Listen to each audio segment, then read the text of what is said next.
એ શું નામ હતું એનું? હમ આફતાબ.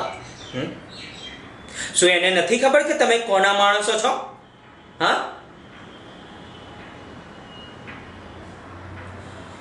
આપણા ધંધામાં આટલું નુકસાન કરે છે અને તમે એને ચૂપચાપ છોડી દીધો. 1 કલાક, માત્ર 1 કલાકની અંદર એને ગમે ત્યાંથી ગોતી અને મારી સામે લાવો. જાઓ.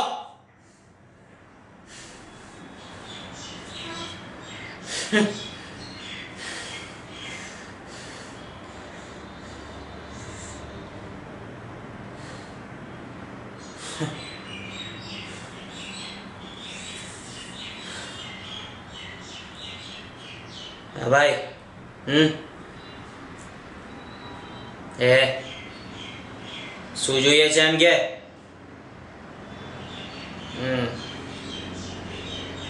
1 ગ્રામના 3000 રૂપિયા થશે.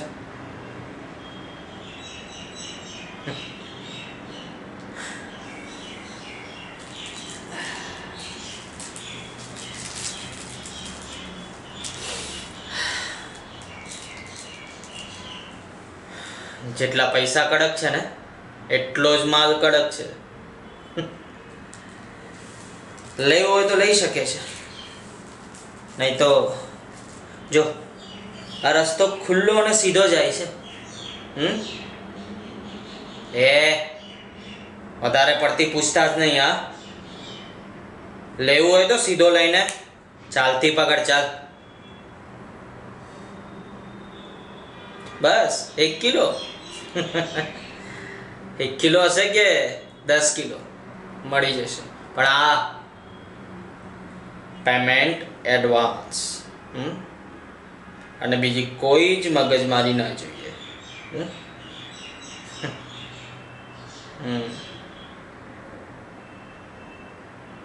કાલે આ જ ટાઈમે આ જ જગ્યા પર પૈસા લઈને આવી જજે. મળી જશે.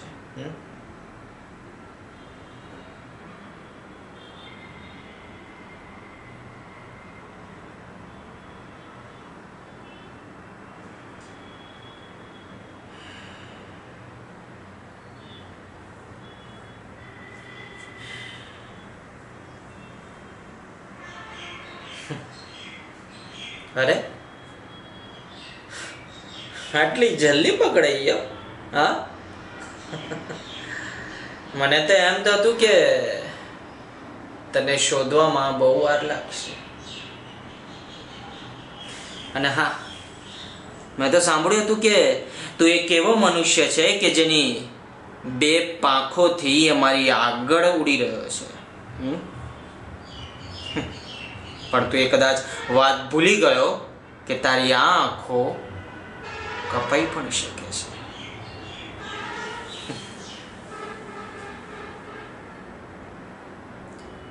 મારી સાથે ગદ્દારી કરતા પહેલા એકવાર વિચાર ના આવ્યો કે હું કોણ છું?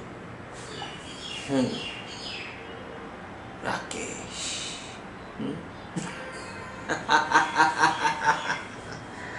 એ તારી પાંખો કેમ આટલી ફડફડી રહી છે?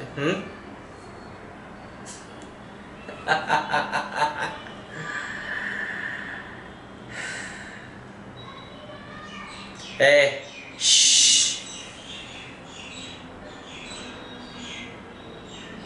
કોઈ હમદર્દી નહીં, કોઈ.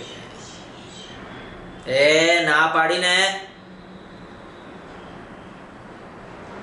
અચ્છા, છોડી દઉં તને? સારું, છોડી દીધો. એ બિચારાને છોડી દો, દર્દ થાય છે. જા જા, તને છોડી દીધો, જા.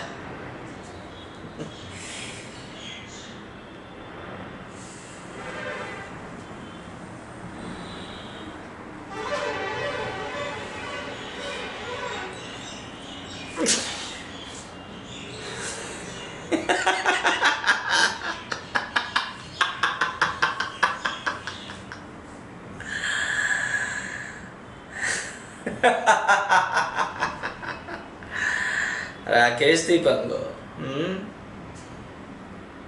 થઈ ગયો દંગો.